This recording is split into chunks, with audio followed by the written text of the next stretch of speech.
Olá a todos! Vamos para mais uma aula de atenção farmacêutica, agora no módulo solubilidade, e hoje vamos falar um pouco sobre os haletos orgânicos.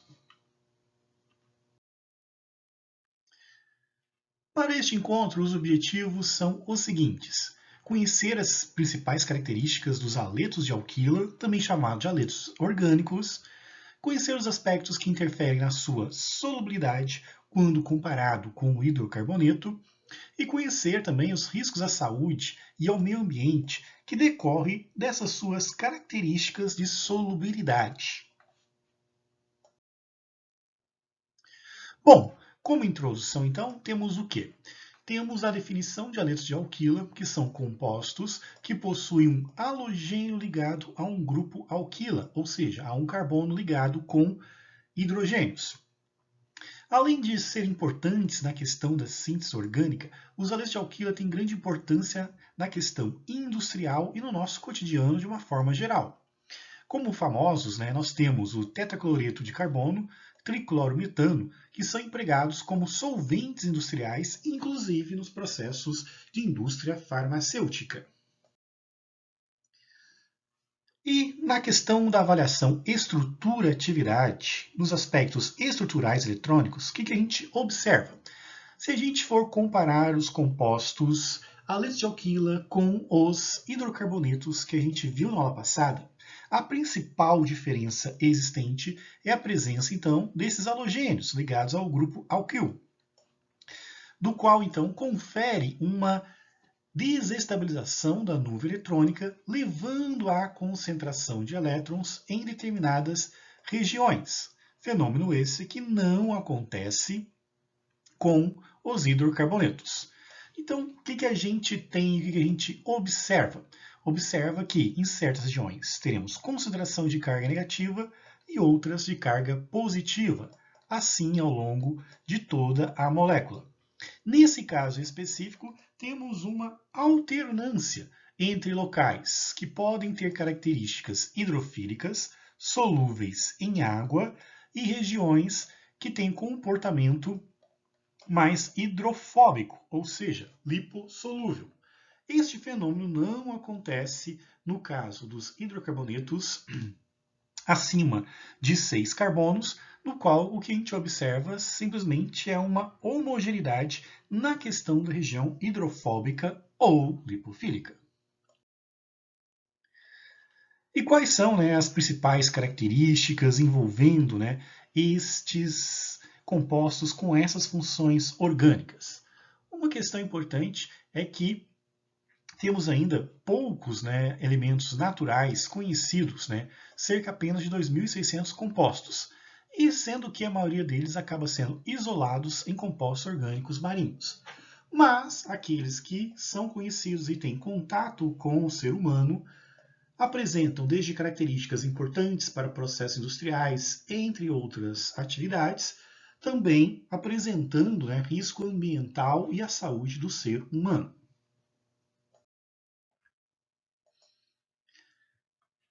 Vale ressaltar que alguns desses componentes são bastante tóxicos, tendo uma toxicidade até mesmo superior ao dos hidrocarbonetos. Além disso, temos também alguns haletos de alquila que apresentam alguma atividade biológica. Na disciplina de química farmacêutica, por exemplo, a gente vê que compostos como omeprazol, fluoxetina, entre outros, apresentam na sua estrutura compostos halogênicos, comportando-se como haletos de alquila e que apresentam mais atividade terapêutica do que tóxico.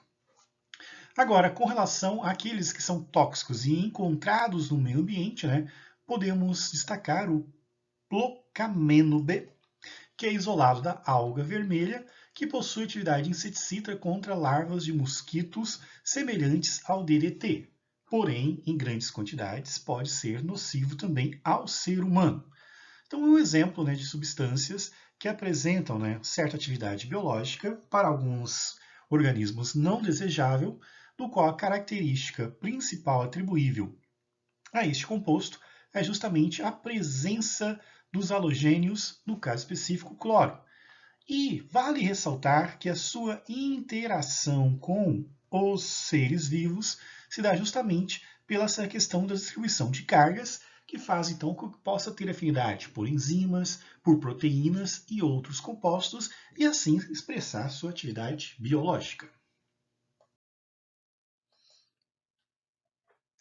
Com relação ainda à estrutura molecular agora, o que a gente pode observar desses compostos, né? Eles são, na verdade, compostos que têm ligação carbono-halogênio, feito por um entrosamento de orbital híbrido no carbono sp3. E esta interação, esse entrosamento, determina também a reatividade desse composto. Quanto mais intenso for esta interação, por esse entrosamento, mais difícil é de romper as ligações e ter reatividade. Por essa razão, alguns compostos aletos de alquila apresentam uma alta estabilidade, sendo compostos também considerados orgânicos persistentes, que podem afetar o organismo e também afetar o meio ambiente.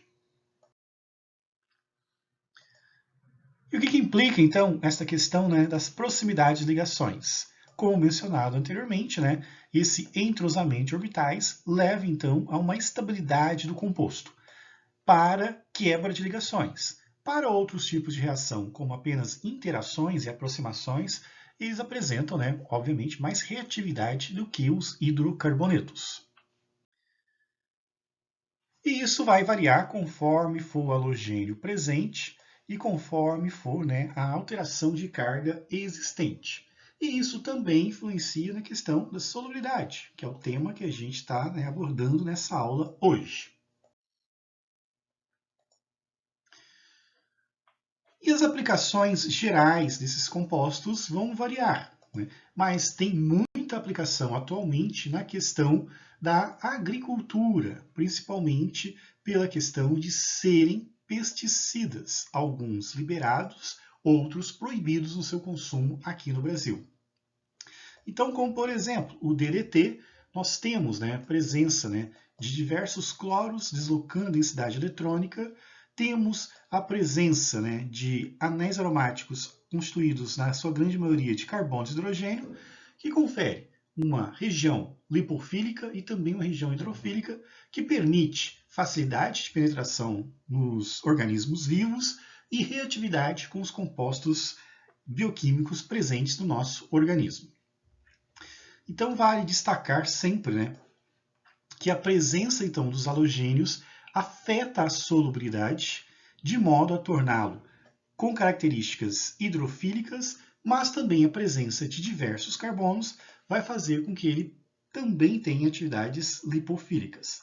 Essa combinação de atividades é o que torna esse composto acessível aos seres vivos e também tóxicos em algumas circunstâncias. Então, podemos verificar a presença desses compostos de uma forma geral e entender quais são as aplicações e os riscos que existem. Então, considerando a estrutura e as características químicas dos aletos de alquila, o que nós podemos destacar? Que são compostos que apresentam radicais halogenados, no caso aqui do nosso exemplo DDT seria o cloro, mas poderia ser flúor, por exemplo, bromo. Os derivados de clorobenzeno, ciclohexano ou ciclodieno, quando na presença do halogênio formam então compostos que apresentam um certo tipo de risco ambiental, são lipofílicos devido à presença de grande quantidade de carbono e hidrogênio, mas com regiões hidrofílicas também, que correspondem justamente às regiões que apresentam esses halogênios. Como exemplo desses compostos, então o DDT, o ciclodieno, são alguns dos grandes exemplos que a gente acaba tendo destes tipos de compostos. Ainda então, sobre a questão dos aletos de alquila e suas propriedades físico-químicas, o que a gente observa?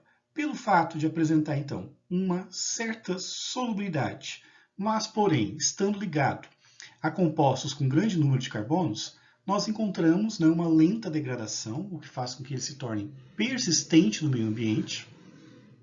Há uma grande chance de bioacumulação pela questão da presença, né, dessa parte que contém carbonos em grande número, que deixam eles lipofílicos, que faz com que se acumule, então, nos animais consumidos, inclusive pelo homem, como peixes, por exemplo, apresentam pronunciado efeito cancerígeno, uma vez que apresentam uma lenta degradação, o que acaba acontecendo? Sofre processos enzimáticos no nosso organismo, formando radicais livres que podem configurar em substâncias cancerígenas.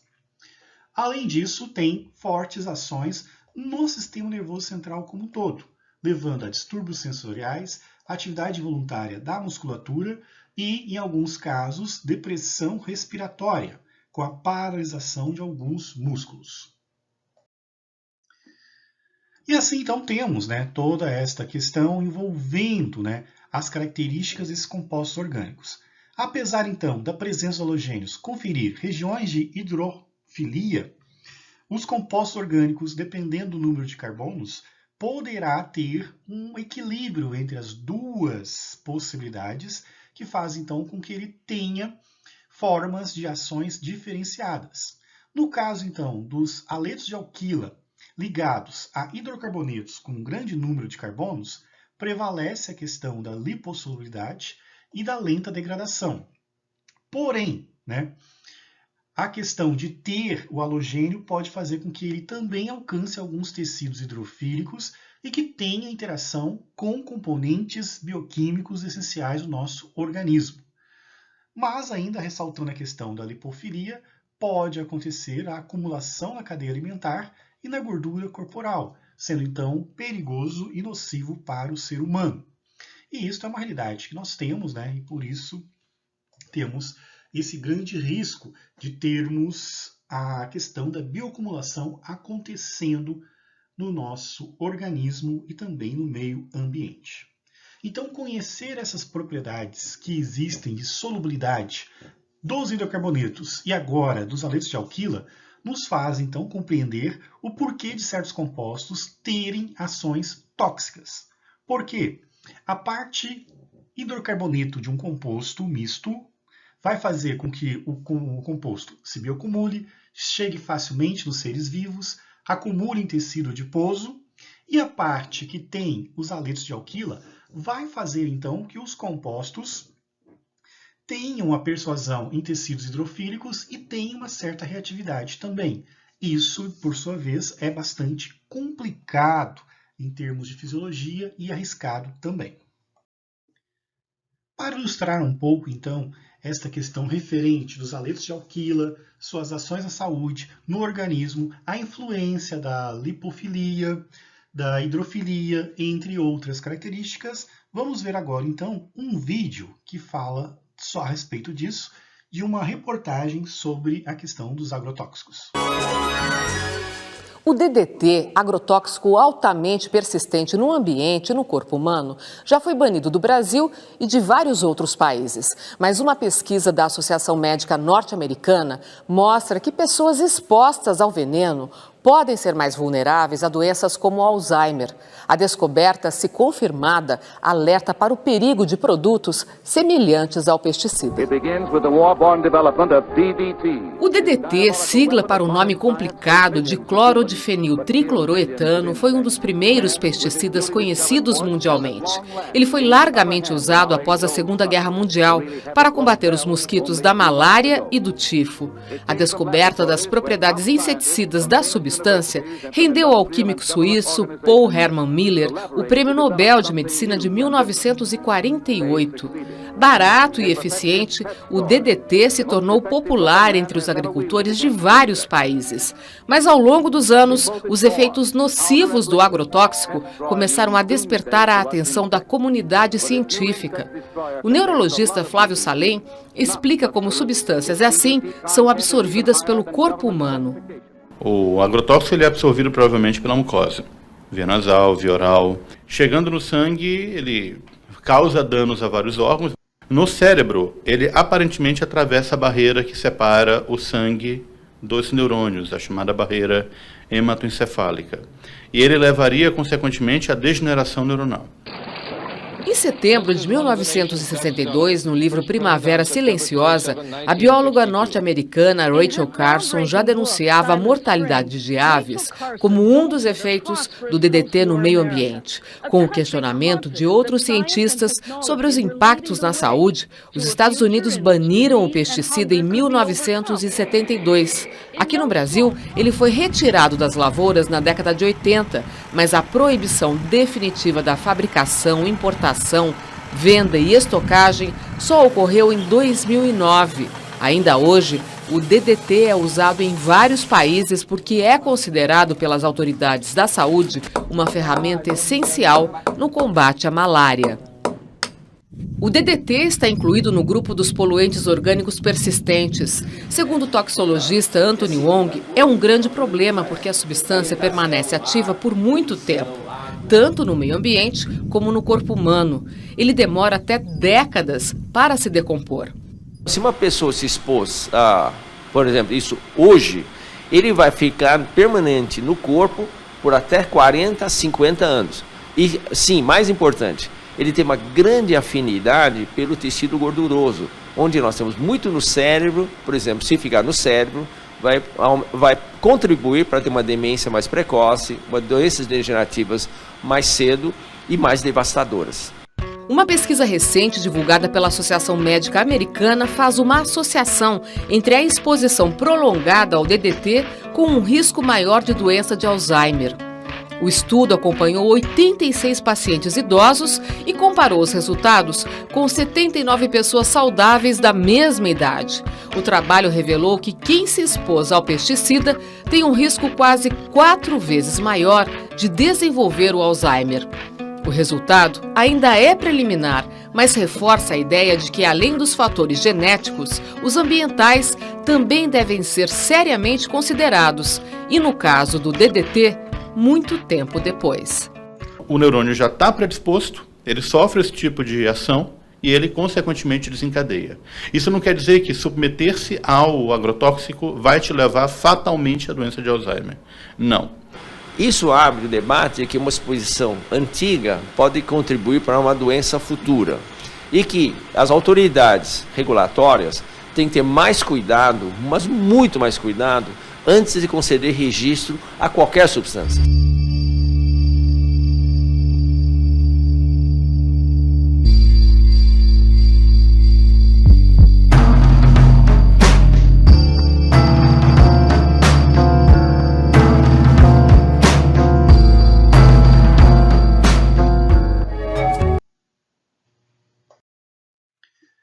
Bom, assim então encerramos nossa aula de hoje sobre a Legionella. E só revendo, nossos objetivos, então, as características do haleto de alquila, as principais, então, é a presença do átomo diferenciado de halogênio presente, que altera de uma forma significativa o comportamento, porém deixando esse composto mais reativo do que os hidrocarbonetos, o que faz com que eles tenham uma toxicidade um pouco maior. Vimos também os aspectos que interferem na solubilidade. Então, estar associado ao hidrocarboneto faz com que ele predomine sobre ele a questão da característica lipofílica, no qual vai chegar a alguns locais, alguns tecidos, como o sistema nervoso central, e tendo esta reatividade da região onde se tem carbono ligado ao halogênio, que é uma região onde você tem cargas parciais, há uma chance de uma interatividade maior com os sistemas bioquímicos e levar alterações, como a gente viu no caso até mesmo do Alzheimer. E tem que se considerar sim esses riscos à saúde e ao meio ambiente. Então algumas doenças não têm somente caráter genético, alguns caráteres envolvendo a questão de exposição ambiental de certos compostos também contribui para o risco da manifestação da doença. Ok? Confiram então no ambiente virtual a atividade que tem que ser feita. Qualquer dúvida, é só entrar em contato. Obrigado.